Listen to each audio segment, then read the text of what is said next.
And we put them inside of a canvas hose, which I don't think I have it. I just put some of it away this morning. And that's what's going to be hard to see.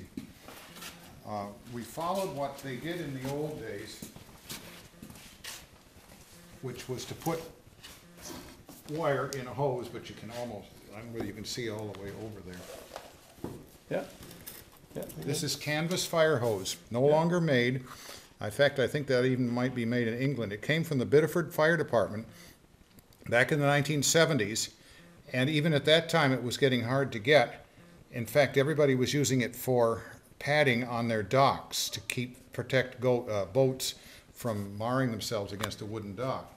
So we were able to push as many as 7 wires through that cable, and it was quite a job. It took 3 of us to do it with wire pulling compound on it.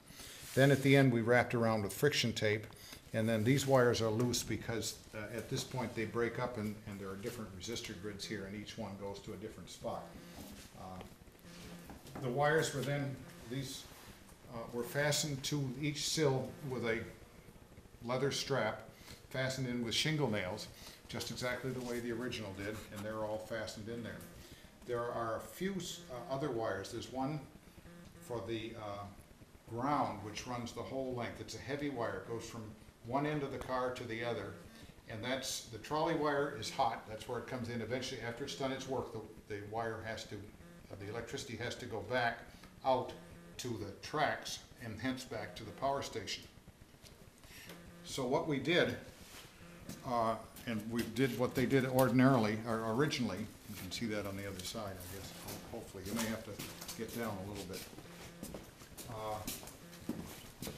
Oh, there you can see the hose, and you can see the leather strap, and the ground wire is that single wire that's way inside there. That's fastened with metal straps, because the ground wire really, even though it carries electricity, it's not at a potential that's going to be harmful, so the metal was cheaper and easier to use.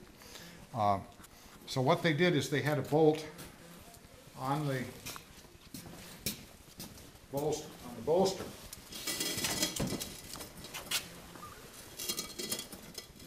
Well, we'd have to get a light to show that. Maybe we better do that some other time. Yeah. But there's some very fancy connections that I had to make.